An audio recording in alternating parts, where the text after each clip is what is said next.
আজকে উদাহরণ 5 করাবো। দেখো উদাহরণ 5-এ একটি কলমের দাম x টাকা, একটি খাতার দাম y টাকা এবং একটি ঘড়ির দাম z টাকা হলে নিচের প্রতীকগুলো দ্বারা কি বোঝায়? প্রতীক 1 নম্বরে আছে 5x, 2 নম্বরে 7y, 3 নম্বরে 2x + 5y, 4 নম্বরে x + y + z, আর 5-এ আছে 4x + 3z। এই কোনটা দ্বারা কি বোঝায়?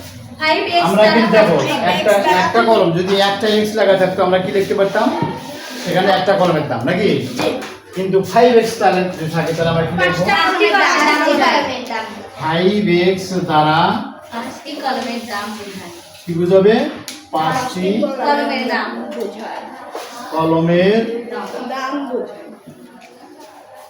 দাম বুঝাই লাগাতে হবে। 5টি কলম দ্বারা হচ্ছে 5টি কলমের দাম। 2 নম্বরে আছে 7y। কি হবে তাহলে? 7টি কলমের দাম 7y দ্বারা 7টি কলম। কেন y দ্বারা কি বোঝায়? খাতা। তাহলে কি হবে? 7টি খাতার দাম। আচ্ছা 3 নম্বরে কি আছে? 3 নম্বরে আছে 2x + 5y। এই 2x দ্বারা বোঝায় হচ্ছে দুইটা কলমের দাম, আর 5y দ্বারা বোঝায় 5টা খাতার দাম। এর মাঝে প্লাস আছে, প্লাস মানে কি যোগ, সমষ্টি বা যোগফল। আমরা কি লিখব? দুইটি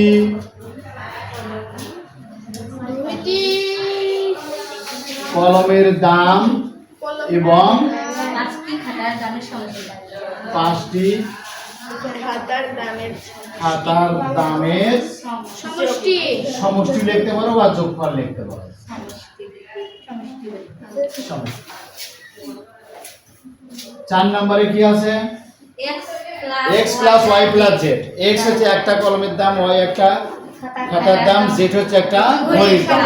তাহলে একটা কলমের দাম, একটা খাতার দাম এবং একটা ঘড়ির দাম একাত্তরে বা সমষ্টি। একটি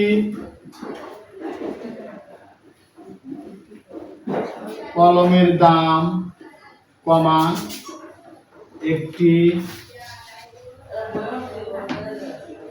খাতার দাম এবং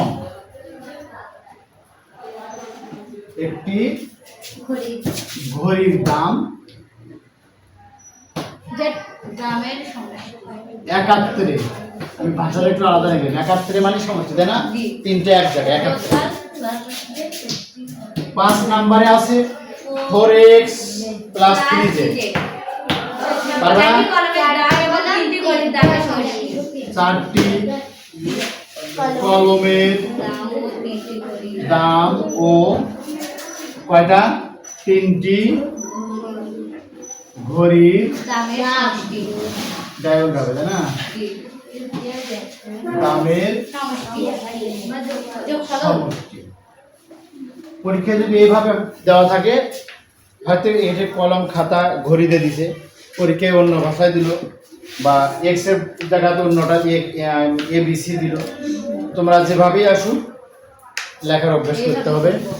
অনলাইনে যারা আসো আশা করি পরবর্তী ক্লাস দেখবে। আমন্ত্রণ রেখে আজকের ভিডিও এখানে সমাপ্ত ঘোষণা করছি।